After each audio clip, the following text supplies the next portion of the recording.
Eu tenho um segredo. Sempre que toco em alguém, consigo ver o rosto da pessoa que ela mais ama em seu coração. Desde que Victor se mudou para a casa ao lado, quando eu tinha 7 anos, o coração dele guardava apenas a mim. Aos 18, quando ele segurou minha mão pela primeira vez, era eu. Aos 22, quando me pediu em casamento, era eu. Na nossa noite de núpcias, quando ele me beijou, ainda era eu. Na manhã do nosso 3º aniversário de casamento, eu estava arrumando o colarinho dele. Quando meus dedos roçaram seu pomo de Adão, fechei os olhos por hábito. Eu vi 2 rostos. Um era o meu, o outro pertencia a uma completa estranha. Naquela noite, a tela do celular de Victor acendeu na mesa de cabeceira. Obrigada por passar o dia comigo, Victor. 21 anos, 100.000 toques. Essa foi a primeira vez que meu dom me mostrou outro rosto. Assim que ele adormeceu, peguei seu celular. A senha ainda era meu aniversário. Um contato chamado Siena estava fixado no topo de sua lista de conversas. As mensagens começaram há 6 meses, mudando lentamente de atualizações formais de trabalho para brincadeiras diárias, de simples confirmações para mensagens silenciosas de boa noite. Estou de mau humor hoje. Quero algo doce. Ela escreveu em uma mensagem. Vou levar 1.000 folhas da padaria lá de baixo. Ele respondeu. Outra mensagem dela dizia: o restaurante que você recomendou não era muito bom quando fui sozinha. Na próxima vez, você tem que vir comigo. A última mensagem era a daquela noite. Obrigada por passar o dia comigo, Victor.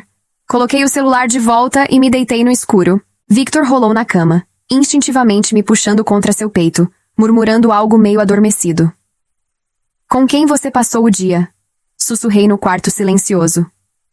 Um cliente. Ele resmungou, me abraçando mais forte. Eu não perguntei mais nada. Na manhã seguinte, ele beijou minha testa antes de sair para o trabalho. Eu realmente não consegui me desocupar ontem, querida. Vou te levar às fontes termais neste fim de semana. Ele sorriu, parecendo exatamente o homem que eu sempre conheci. Eu o observei por um momento antes de responder. Ok. Depois que ele saiu, dobrei o vestido vermelho e o coloquei bem no fundo do meu armário. Serena me ligou ao meio-dia para saber como eu estava. A linha ficou silenciosa por vários segundos antes que ela falasse. Valerie, você só tem olhos para ele desde os 7 anos de idade. Eu sei. O que você vai fazer agora? Olhei pela janela. O céu de outono era de um azul brilhante e sem nuvens. Eu não sei. Mais tarde, naquela mesma tarde, fui ao escritório dele. No elevador, esbarrei com Siena. Ela me reconheceu instantaneamente, oferecendo um sorriso educado e natural enquanto estendia a mão. Olá, Sra. Victor. Sou Siena, assistente do Sr. Victor. Ela era elegante e totalmente natural. Ela apertou o botão do nosso andar, dando um passo para trás para ficar ao meu lado. O celular dela tocou e ela atendeu com uma risada discreta. Victor? Ah, ele raramente almoça. Só café, normalmente. É um hábito dele. Depois de desligar, ela sorriu para mim. Você veio almoçar com ele? As portas do elevador se abriram e eu não respondi. Em seu escritório, Victor estava imerso em papelada, com a cabeça baixa. Coloquei a lancheira térmica em sua mesa. Você realmente pula o almoço? Às vezes, quando o trabalho aperta, ele disse sem olhar para cima. Siena bateu na porta e entrou com uma pasta. Olhando para a lancheira, ela sorriu. A senhora é tão atenciosa, Sra. Victor. Ele comentou que queria costela assada na semana passada, e você preparou. Minha mão congelou enquanto eu lhe servia a comida. Victor continuou comendo, a cabeça ainda baixa. Assim que Siena saiu, o escritório ficou em silêncio. Ela parece te conhecer muito bem, observei. Quem? Sua assistente. Ela sabe que você pula o almoço e sabe que você só bebe café. Ele largou os hashes. Valerie, ela é minha assistente. Conhecer meus hábitos diários é literalmente o trabalho dela. É mesmo? O que está acontecendo com você ultimamente? Ele suspirou, parecendo cansado. Você é a única no meu coração. Ele pegou seus hashes e voltou a comer. Naquela noite, ele trabalhou até tarde em seu escritório em casa. Quando lhe levei um copo de leite às 10 horas, a tela do celular brilhava com uma selfie que Siena tinha acabado de enviar a ele. No momento em que ele me notou, virou o telefone com a tela para baixo na mesa. Apenas coisas de trabalho, ele disse. Eu não perguntei, respondi, colocando o copo na mesa e saindo. Minha mão hesitou na maçaneta por um momento, mas ele não me chamou de volta. No domingo, ele tentou compensar o nosso aniversário perdido. Quando chegamos ao restaurante, a recepcionista sorriu calorosamente. Sr. Victor, sua mesa de sempre? Era a segunda cabine perto da janela, o exato lugar onde eu o tinha visto com Sienna em minha visão. Ao nos sentarmos, encarei a cadeira vazia à minha frente. Você traz outras pessoas aqui? A mão dele ficou tensa enquanto servia minha água. Só clientes. Por que a pergunta? Nada. É uma bela vista. Quando ele voltou do banheiro, colocou um pedaço de comida no meu prato. Victor, você já sentiu que há outra pessoa entre nós? A mão dele parou no ar enquanto descascava um camarão, mas ele logo se recuperou. Quem estaria entre nós? Por que você está dizendo coisas assim? Por nada. Só um pensamento. Depois do jantar, o celular dele vibrou. Tive um vislumbre da tela quando ele a inclinou para longe. Até amanhã, Victor, Sienna havia escrito. Ele enviou um emoji rápido como resposta, bloqueou a tela e pegou minha mão. Vamos para casa. Deixei que ele me guiasse pela rua, olhando para nossas mãos dadas. Os postes de luz projetavam nossas sombras longas e sobrepostas na calçada. Lembrei-me de quando ele segurou minha mão pela primeira vez aos 18 anos. Naquela época, se eu fechasse os olhos, minha mente se enchia apenas com o rosto dele. Fechei os olhos e toquei levemente em seu pulso. Os dois rostos ainda estavam lá, o meu e o de Sienna, perfeitamente iguais. Ele se virou para me olhar, percebendo que eu havia parado de andar. O que foi? Nada, eu disse, acompanhando seu ritmo. Ele apertou minha mão, um gesto que pareceu totalmente natural, exatamente como sempre foi. Mas eu sabia que tudo tinha mudado. Às 11 daquela noite, fui ao seu escritório com outro copo de leite. A porta estava entreaberta. Eu podia ouvi-lo ao telefone, sua voz carregando um tom suave e terno que eu não ouvia há muito tempo. Sim, vá dormir. Nos falamos amanhã. Eu também sinto sua falta. Ele desligou, parecendo assustado ao me ver parada na porta. Por que você ainda está acordada? Você sempre fala com seus funcionários com tanta doçura? Foi só uma conversa normal, Valérie. Não deixe sua imaginação ir longe demais. Sem dizer uma palavra, me virei e fui embora. Um momento depois, ouvi o clique pesado da porta de seu escritório se fechando. Ele nunca havia fechado aquela porta antes. Esperei no nosso quarto por 20 minutos. Quando ele finalmente entrou e me viu sentada na cama, olhei para ele. Victor, há uma coisa que preciso te contar. Eu tenho um segredo desde que era criança. Sempre que toco em alguém, consigo ver o rosto da pessoa que ela mais ama em seu coração. Ele paralisou, com a jaqueta tirada pela metade. Quando te toquei aos 7 anos, eu vi a mim mesma. Quando você segurou minha mão aos 18, era eu. Quando você me pediu em casamento, era eu. Mas no nosso aniversário, quando ajeitei seu colarinho, eu vi 2 rostos, o meu e o de Sienna. O silêncio no quarto era ensurdecedor. Então, ele soltou uma risada seca e nervosa. Você tem uma imaginação e tanto, Valérie. Você tem passado muito tempo sozinha ultimamente? Estou te dizendo a mais pura verdade. O sorriso desapareceu do rosto dele. Você está se sentindo bem? Talvez devêssemos marcar uma consulta com um médico. Eu me levantei e estendi a mão para ele. Deixe-me tocar em você agora. Feche os olhos e pense na pessoa que você ama, e eu direi quem é. Ele recolheu a mão abruptamente. Não foi um gesto violento, mas foi incrivelmente intencional. Valérie, chega. Se você tem algum problema com a Sienna, fale comigo. Ela tem namorado, e esse tipo de suspeita infundada é incrivelmente injusta com ela. Ele pegou a jaqueta e saiu de casa. Fiquei no centro do quarto com as mãos ainda vazias no ar. Ele só voltou às 2 da manhã, cheirando a vento frio e fumaça de cigarro. Fingi estar dormindo enquanto ele entrava na cama em silêncio e me puxava para seus braços. Eu fechei os olhos. Apenas um rosto permanecia. Era o de Sienna. Meu rosto havia desaparecido completamente. O braço dele estava passado sobre minha cintura, a respiração quente roçando meu pescoço. Mas, pela primeira vez em 21 anos, eu não conseguia me encontrar no coração dele. Eu me soltei suavemente de seu abraço. Ele murmurou algo durante o sono, mas não acordou. Assim que sua respiração se estabilizou, arrumei uma pequena mala e me mudei para o quarto de hóspedes.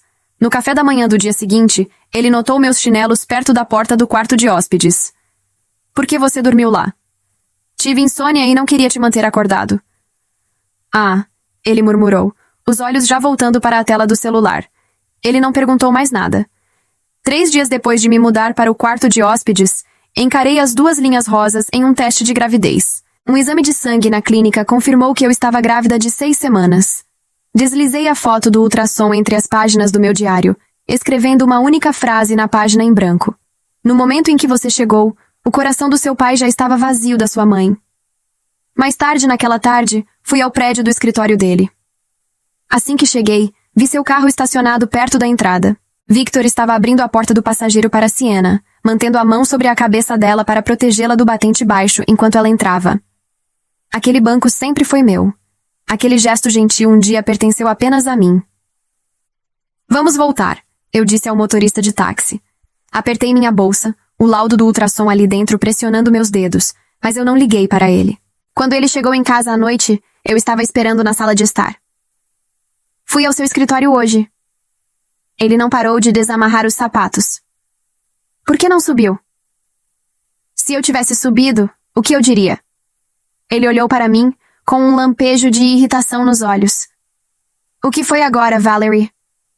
Eu vi você abrir a porta do passageiro para ela. Vi você proteger a cabeça dela. Você só costumava fazer isso por mim. Ele soltou um suspiro pesado e frustrado. Ela é minha assistente, Valerie. Abrir a porta é cortesia básica. Você não costumava ser assim. Você costumava ser tão compreensiva, tão madura. Compreensiva?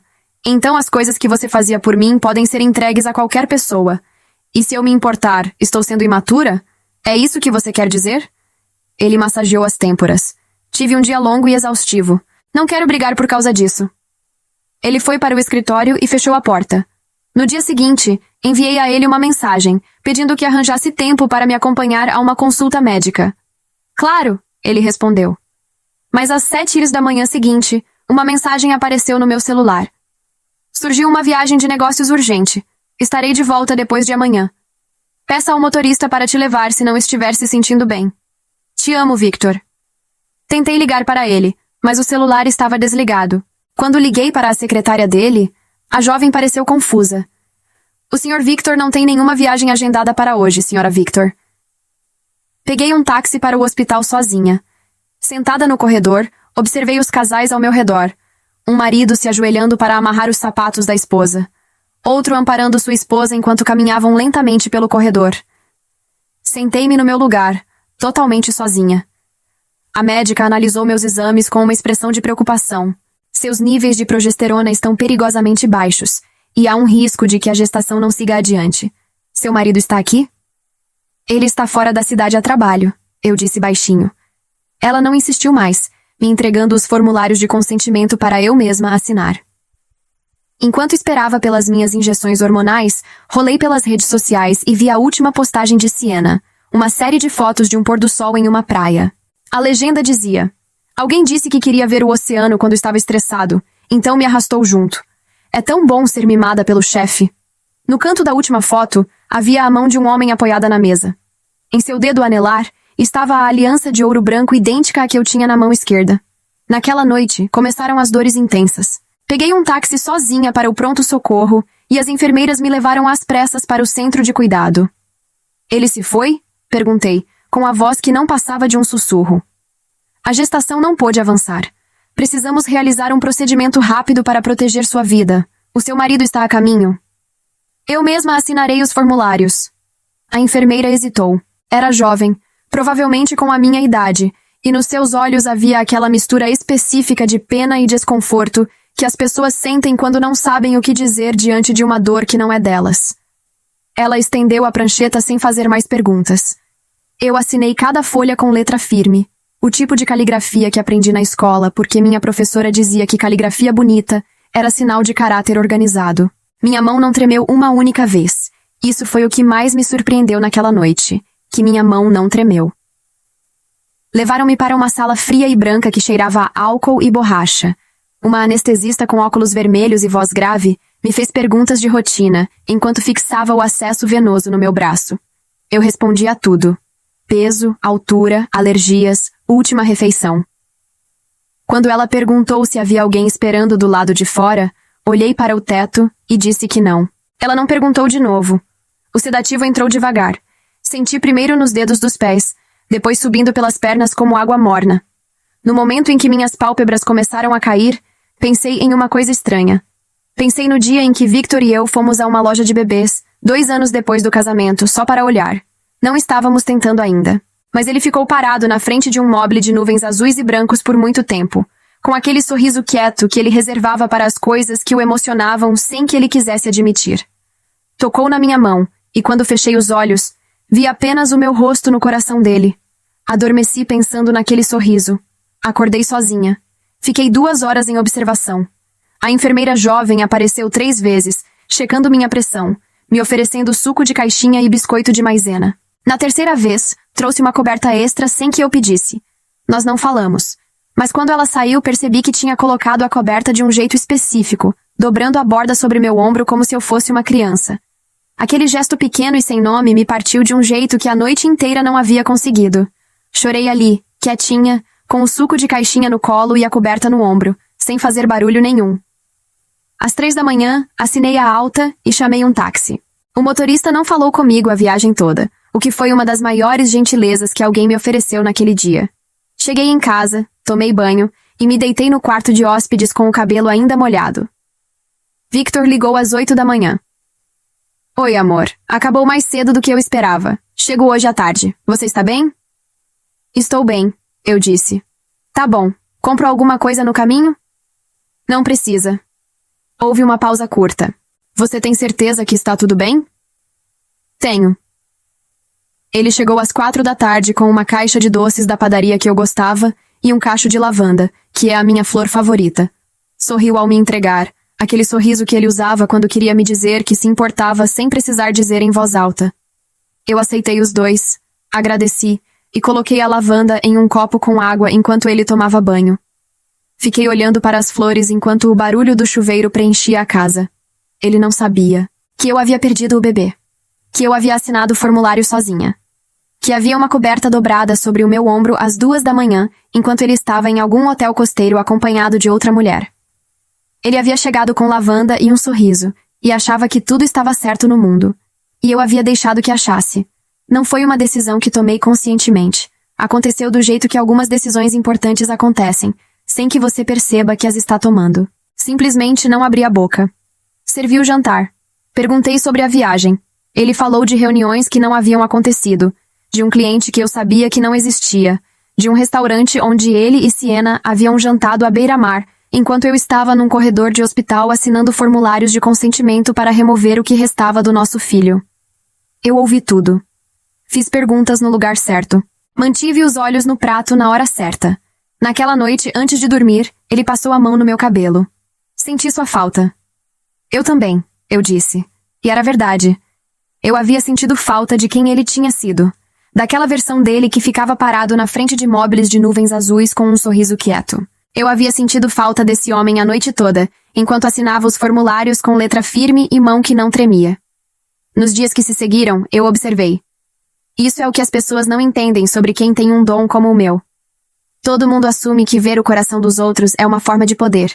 Mas durante 21 anos, meu dom havia me dado apenas uma certeza, e eu havia construído minha vida inteira sobre ela. Quando essa certeza desapareceu, o que ficou no lugar não foi raiva. Foi clareza. Uma clareza fria, precisa e muito calma. Comecei a prestar atenção em detalhes que havia ignorado. Victor chegava em casa entre 7 e 7:30 toda noite, mas nas terças e quintas demorava até quase 9. Ele dizia que eram reuniões de equipe.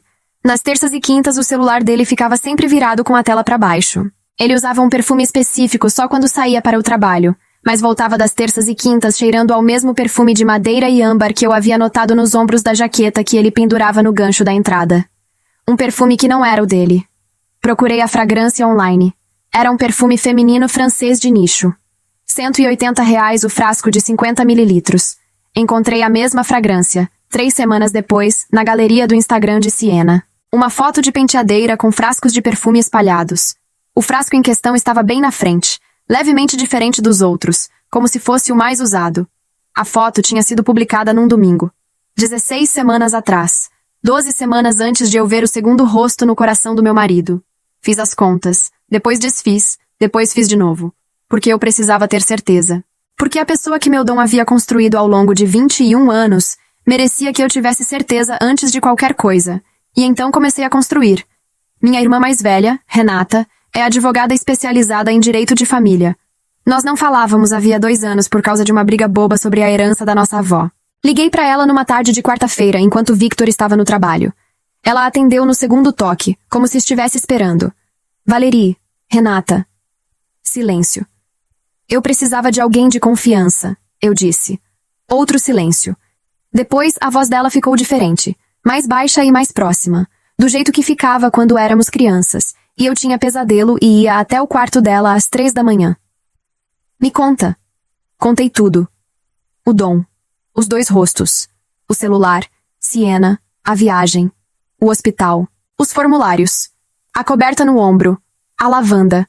O perfume francês. As terças e quintas. Os 16 meses de mensagens que eu havia rastreado pelo histórico de chamadas que tinha acesso através do nosso plano de telefone compartilhado. Quando terminei, Renata ficou quieta por um longo momento. Você ainda tem acesso ao plano compartilhado? Tenho. E conta bancária conjunta? Tenho. Quantos meses de extrato você consegue puxar? 24. Pega tudo. Não apaga nada. Não confronta mais. Não deixa ele saber que você sabe. Eu já parei de confrontar. Bom. Ela respirou fundo. Você ainda quer salvar o casamento? Olhei pela janela. O mesmo céu azul e sem nuvens de sempre, como se o mundo não soubesse que deveria ter a decência de estar nublado. Eu quero o que é meu, eu disse. Renata ficou quieta por mais um segundo. Depois, então vamos começar. Renata não perdeu tempo com afeto. Era assim que ela sempre havia funcionado, substituindo emoção por ação no exato momento em que a ação era necessária. Quando éramos adolescentes e minha mãe ficou doente, foi ela quem ligou para os médicos, organizou as consultas e montou a planilha de medicamentos enquanto eu chorava no banheiro. Eu sempre fui a sensível. Ela sempre foi a que colocava a sensibilidade de volta nos trilhos. 2 horas depois da nossa ligação, ela havia me enviado uma lista por mensagem de texto. Não um e-mail, não um documento formal. Uma lista simples, numerada, como se fosse uma lista de compras de supermercado. 1. Extrato bancário dos últimos 24 meses. 2. Histórico de chamadas do plano compartilhado. 3. Qualquer recibo, comprovante ou nota fiscal em nome dele que você encontrar em casa. 4. Fotos com data e hora, quando possível. 5. Não muda nada na rotina. Nada. Eu executei cada item com a mesma letra firme que havia usado para assinar os formulários no hospital. Os extratos vieram por e-mail em PDF. 24 arquivos que abri um por um na mesa da cozinha enquanto Victor dormia. Gastos em restaurantes que eu nunca havia visitado. 2 reservas de hotel nos últimos 8 meses, ambas pagas em débito, ambas em cidades a menos de 300 quilômetros daqui, ambas em datas que eu conseguia cruzar com as viagens de negócio que ele havia me contado. Um gasto recorrente toda quinta-feira num bistrô francês a 20 minutos do escritório dele. Não eram valores altos, eram valores cuidadosos, o tipo de gasto que não chama a atenção porque não é grande o suficiente para ser notado, mas acontece com frequência suficiente para significar alguma coisa. Imprimi tudo. Organizei por data. Coloquei numa pasta bege que escondi dentro de uma caixa de sapatos no fundo do armário do quarto de hóspedes, atrás do vestido vermelho que eu havia dobrado semanas antes. O aliado inesperado apareceu de uma forma que eu não havia planejado. Dona Cleide tinha 72 anos, cabelos completamente brancos, e o hábito de regar as plantas da varanda todo dia às 6 da manhã. Ela morava no apartamento da frente há 11 anos, desde antes de Victor e eu nos mudarmos, e eu costumava levar pão de queijo para ela nos domingos quando fazia mais do que o necessário. Eram 2 anos sem domingo, 2 anos sem pão de queijo, e ainda assim ela continuava regando as plantas às 6 da manhã, como se o tempo não tivesse passado. Num sábado, bati na porta dela com um saco de pão de queijo, e sem nenhuma explicação para o sumiço. Ela me deixou entrar sem pedir nenhuma. O apartamento dela cheirava a café coado e álcool de ervas. Ela serviu as 2 coisas, o café e o álcool de ervas, numa bandeja de prata amassada que devia ter uns 40 anos. Eu comi o pão de queijo e ela me olhou da maneira que só pessoas de mais de 70 anos conseguem olhar. Aquele olhar que passou por coisas suficientes para reconhecer uma dor sem precisar que ninguém a nomeie. O seu marido saiu cedo hoje, ela disse, sem contexto, mexendo o café com uma colherzinha. Teve uma reunião, eu disse. Ela assentiu devagar. Na semana passada também, na quarta. Aliás, na semana passada ele saiu com aquela moça do escritório 2 vezes. Ela estava esperando no carro. Eu mantive os olhos na xícara. Eu tenho insônia, ela disse como se fosse uma explicação. Fico na varanda. Vejo muita coisa que não deveria ver. Parou. Ou que deveria. Ficamos quietas por um momento. Depois, ela se levantou, foi até a gaveta da cozinha e voltou com um caderninho espiral, daqueles de capa dura que as crianças usam na escola. O colocou na mesa entre nós. Comecei a anotar quando percebi o padrão. Ela disse simplesmente. Datas, horários, descrições. Eu sou velha, mas minha memória ainda funciona bem. Olhei para o caderninho e depois para ela. Por que a senhora fez isso? Ela deu de ombros com a naturalidade de quem não precisa de explicação para fazer a coisa certa. Porque eu gostava de você, menina. E porque eu já vi esse filme antes, só que na vida da minha filha, e na época não havia ninguém para ajudá-la. Peguei o caderninho com as 2 mãos. Havia 4 meses de anotações. Nomes, horários, descrições de roupas, placas de carro. A letra era pequena e inclinada para a direita, mas completamente legível. Na última página, ela havia colado um pedaço de papel com o número de telefone da filha dela. Embaixo, em letras maiúsculas, estava escrito: ela também passou por isso. Ligue. Guardei o caderninho dentro da pasta bege, atrás do vestido vermelho. Renata veio me visitar numa tarde em que Victor estava no trabalho. Ela chegou de blazer cinza e sapato fechado, com uma pasta de couro preta embaixo do braço, como se fosse uma reunião de negócios. De certa forma, era. Passamos 3 horas na mesa da cozinha. Ela examinou cada extrato, cada anotação do caderninho de Dona Cleide, cada comprovante que eu havia guardado. Cruzou datas, calculou valores, fotografou documentos com o celular. Não disse, que horror, nem coitada de você, uma única vez. Disse coisas como, isso serve, isso é forte, precisamos disso autenticado. Antes de ir embora, ficou parada na porta por um momento. Você tem certeza, Valerie? Do quê? De que quer ir até o fim? Pensei na coberta dobrada sobre o meu ombro, nos formulários que assinei sozinha, no mobile de nuvens azuis e brancos que Victor havia olhado com aquele sorriso quieto, que agora eu não conseguia mais saber se pertencia a mim ou a uma versão do nosso futuro que ele havia descartado sem me avisar. Tenho, eu disse. Ela assentiu. Saiu sem me abraçar, que era o jeito dela de dizer que eu não precisava de pena, que eu precisava de vitória.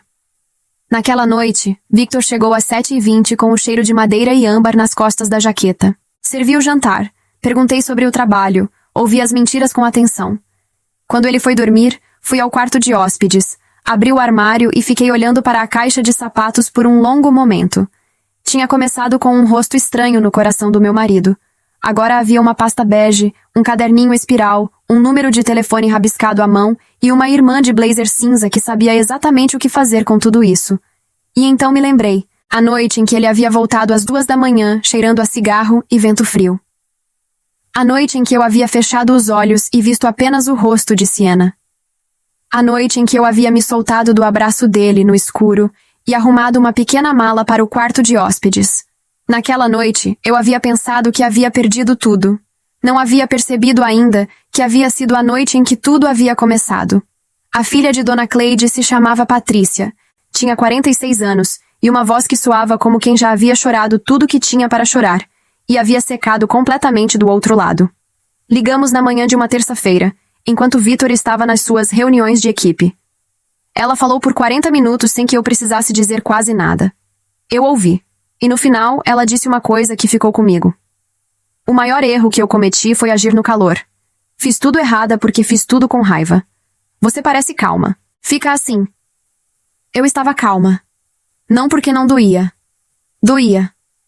Doía de um jeito constante e surdo, como uma fratura que não foi engessada direito e foi solidificando errada, e você só percebe a extensão do estrago quando tenta mover o braço de um jeito que ele não move mais. Mas a dor e a calma não são opostos. Aprendi isso naquele período. Você pode estar completamente destruída por dentro e ainda assim saber exatamente o que precisa ser feito. Renata marcou uma reunião com o fotógrafo investigativo que ela usava em casos de família. Um homem de meia-idade chamado Soares, que chegou ao escritório dela com uma mochila discreta e falou pouco. Ela me mostrou o portfólio dele numa tarde de quinta. Eu aprovei sem comentários. Ele começou na semana seguinte. Os resultados vieram em 10 dias. Renata me ligou numa manhã e disse apenas: "Pode vir." Fui ao escritório dela às 2 da tarde. Ela tinha uma pasta grossa sobre a mesa. A abriu sem cerimônia. As fotos eram claras, com data e hora impressas no canto inferior direito. O bistrô francês, 2 vezes. Um parque, numa tarde de quarta. A entrada de um hotel boutique numa terça à noite, os dois lado a lado, a mão dele na cintura dela com aquela naturalidade casual de quem não precisa mais fingir cuidado porque já passou da fase do cuidado. Na última foto, no estacionamento do próprio escritório deles, ele a havia beijado antes de ela entrar no carro, em plena luz do dia, a 15 minutos da nossa casa. Olhei cada foto com atenção. Renata me observou sem dizer nada. "É suficiente?" perguntei. "É mais do que suficiente", ela disse. "Com o extrato, o caderninho e isso aqui, a partilha de bens fica muito favorável para você. Especialmente considerando o aborto." A palavra caiu no silêncio do escritório como uma pedra em água parada. "Ele não sabe", eu disse. "Eu sei." Ela fechou a pasta. "E quando souber, vai ser tarde demais para importar." Decidi que o momento certo seria o fim do mês. Não por drama, por estratégia. O apartamento estava no meu nome, herança da minha avó, anterior ao casamento.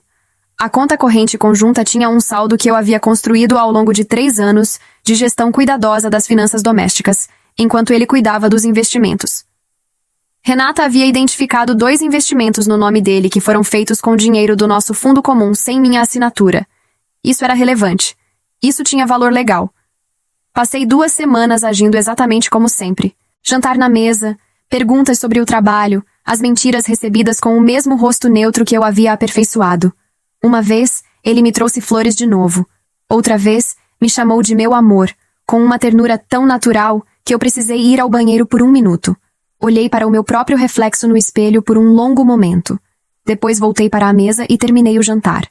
Naquela semana, Siena publicou uma nova foto nas redes sociais. Um vídeo curto, de costas, caminhando por um corredor com o cabelo solto. A legenda dizia: "Semana boa." Tinha sido postado numa quinta-feira às 22h14. Victor havia chegado em casa às 22h47, naquela quinta, com o cheiro usual e tive que resolver uma coisa no escritório, que eu recebi com um simples aceno de cabeça. Eu havia parado de tocar nele deliberadamente, não de um jeito que ele notasse, apenas organizava o colarinho sem roçar a pele. Passava a mão no ombro dele por cima da camisa. Não queria mais ver. Já sabia o que havia lá. E ver confirmaria apenas o que meu peito já havia aceitado. Aquela ausência total e completa que dói de um jeito diferente da traição. A traição, você consegue nomear. A ausência simplesmente existe, como uma cadeira que foi removida de um cômodo, e você continua contornando o espaço vazio por hábito, por meses, sem perceber que a cadeira já não está mais lá. O plano entrou em execução numa sexta-feira.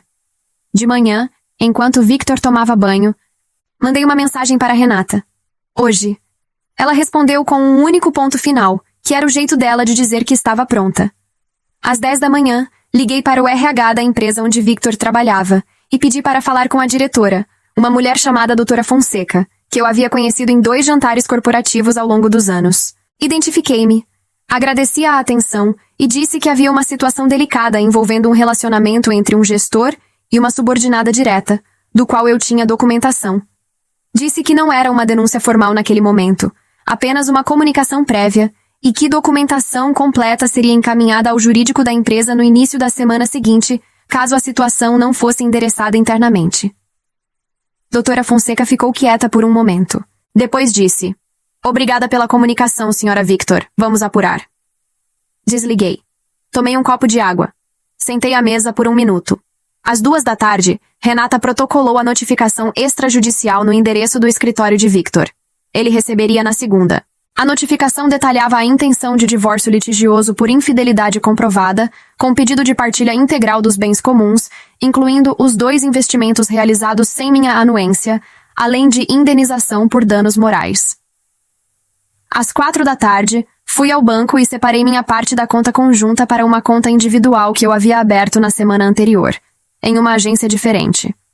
Renata havia me dito exatamente qual valor mover para não caracterizar esvaziamento indevido. Eu movi exatamente aquele valor, nenhum centavo a mais. Às 6 da tarde, estava em casa, com o jantar feito, quando Victor entrou pela porta. Ele estava diferente. Tenso, mas tentando não mostrar. Jogou as chaves na bancada com um movimento levemente brusco que ele imediatamente suavizou, como se tivesse se corrigido. Ficou parado na entrada por um segundo a mais do que o normal.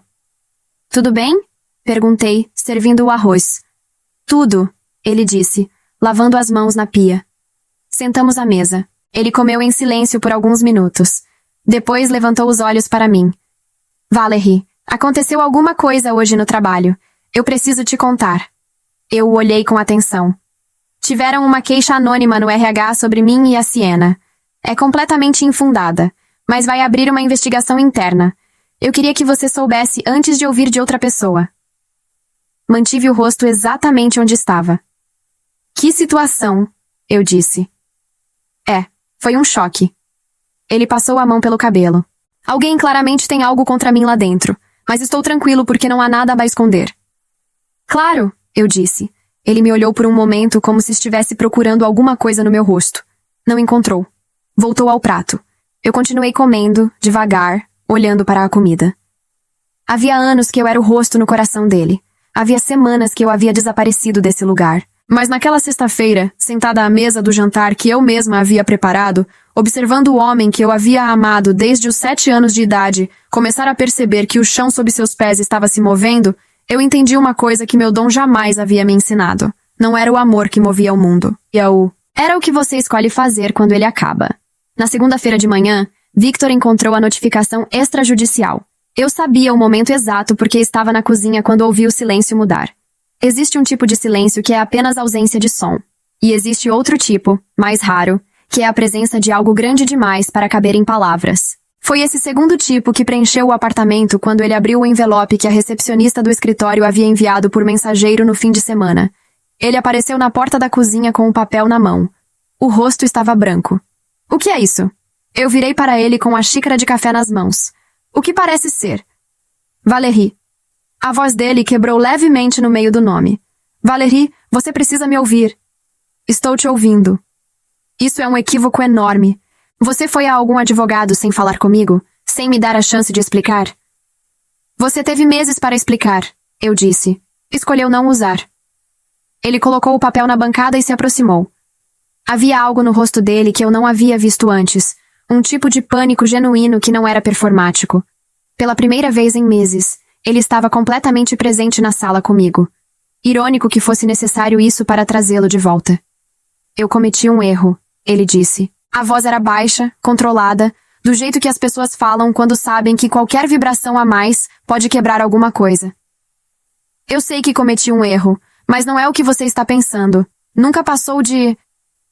"Victor." Eu o interrompi com calma. "Eu tenho as fotos. Tenho os extratos. Tenho os registros de chamada. Tenho o caderninho de Dona Cleide com 4 meses de datas e horários. Tenho os comprovantes dos 2 hotéis. Tenho os investimentos que você fez sem a minha assinatura, o que é juridicamente relevante." Parei. "E tenho o laudo do aborto espontâneo que eu sofri sozinha, num hospital, na noite em que você estava numa praia com ela." O silêncio que se seguiu foi diferente de todos os outros. Ele recuou um passo, como se as palavras tivessem peso físico. Olhou para mim como se estivesse me vendo pela primeira vez, ou como se estivesse percebendo só agora que havia uma pessoa inteira do outro lado de tudo o que ele havia feito. "Você perdeu o bebê", ele disse. Não era uma pergunta. "Sozinha", eu confirmei. Assinei os formulários eu mesma. A enfermeira dobrou uma coberta sobre o meu ombro porque não havia mais ninguém. Ele abriu a boca. Fechou. Sentou na cadeira mais próxima como se as pernas não o sustentassem mais. Eu terminei o café. Coloquei a xícara na pia. Me virei para ele uma última vez. "Eu te amei desde os 7 anos de idade. Cada toque, cada vez que fechei os olhos era você. Por 21 anos você foi a única pessoa que eu via. Quando o segundo rosto apareceu, eu não fui embora. Eu não gritei. Eu não te humilhei. Eu me sentei no escuro e decidi te dar a chance de ser honesto. Fiz uma pausa. Você usou essa chance para comprar lavanda e mentir sobre uma viagem de negócios enquanto eu estava num corredor de hospital." Ele tentou falar. Eu levantei a mão. Renata vai entrar em contato com o seu advogado esta semana. O apartamento é meu por herança prévia ao casamento. A divisão dos bens foi calculada considerando os investimentos sem anuência. Você vai querer cooperar. Peguei a minha bolsa que estava no gancho da entrada e saí. A investigação interna do RH resultou na transferência de Siena para outra filial, a 400 quilômetros daqui. Soube por Dona Cleide, que soube por alguém do prédio que trabalhava na mesma empresa. Victor continuou no cargo, mas com avaliação de desempenho suspensa pelo período da apuração. Ele me ligou 3 vezes naquela semana. Não atendi. Mandou mensagens longas que li sem responder, cheias das palavras certas ditas tarde demais. Na sexta, ele mandou uma última mensagem, uma só frase. Eu não sabia que você ainda me via. Fiquei olhando para ela por um longo tempo. Depois guardei o celular sem responder. O divórcio foi concluído em 4 meses. Victor não contestou os principais pontos. Renata disse que raramente via isso, um processo tão limpo, e que era porque a documentação havia sido impecável. Eu disse que havia tido uma boa professora. Ela deu de ombros do jeito dela, que era o jeito dela de aceitar um elogio. No dia em que assinamos os papéis finais, Victor me olhou através da mesa do cartório. Ele tinha olheiras e havia emagrecido um pouco. Eu estava com o cabelo preso e o blazer que usava quando queria me sentir inteira por fora, independente de como estivesse por dentro. Depois que o tabelião saiu da sala por um momento, ele disse: "Você vai ficar bem." Não era uma pergunta. Era quase uma súplica, como se a resposta aliviasse alguma coisa nele. "Eu já estou", eu disse. Patrícia, a filha de Dona Cleide, me convidou para um café 3 semanas depois. Fomos a uma padaria perto da sua casa, comemos croissant com manteiga e falamos por 2 horas sobre coisas que não tinham nada a ver com o divórcio. Sobre viagens que queríamos fazer, sobre livros, sobre como o café coado é superior em todos os sentidos ao café de cápsula. Quando nos despedimos na calçada, ela me abraçou com força. "Você fez certo", ela disse no meu ouvido. "Você me ajudou a fazer certo", eu corrigi. Voltei para o apartamento sozinha. Era final de tarde, aquela hora dourada em que a luz entra pelas janelas de lado e pega no pó do ar de um jeito que parece proposital. Sentei na poltrona da sala, sem ligar a televisão, sem pegar o celular. Fiquei quieta por um tempo que não medi. Pensei no mobile de nuvens azuis e brancos. Pensei na coberta dobrada. Pensei nos 21 anos de toques e rostos e certezas que eu havia construído sobre uma fundação que, no final, era de outro. Pensei no laudo que ainda estava no meu diário, entre as páginas, com aquela única frase escrita à mão. Abri o diário. Li a frase. Depois a cobri com uma nova linha, escrita com a mesma letra firme de sempre. Mas ela vai ficar bem. E eu também.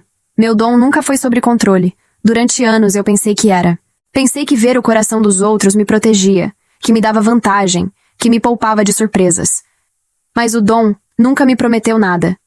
Ele apenas mostrava o que era verdade naquele momento. E a verdade muda. As pessoas mudam. Os corações mudam sem avisar, sem pedir permissão, sem considerar os 21 anos que você construiu dentro deles. O que eu aprendi não foi sobre ele. Foi sobre mim. Aprendi que a dor mais silenciosa é a de perder alguém que ainda está do seu lado. Que assinar um papel sozinha pode ser o ato mais corajoso que você executa na vida. Que pedir ajuda não é fraqueza, é arquitetura. Você escolhe os pilares certos e constrói sobre eles. Que a calma não é a ausência de dor. É a decisão de não deixar que a dor tome as suas decisões por você. E aprendi, acima de tudo, que o amor verdadeiro não é o que você vê no coração de outro. É o que você encontra no seu próprio, depois que todo o resto desapareceu. E ele ainda está lá, inteiro, esperando que você decida o que fazer com ele. Fechei o diário. A luz dourada havia sumido da janela. Fui fazer o jantar.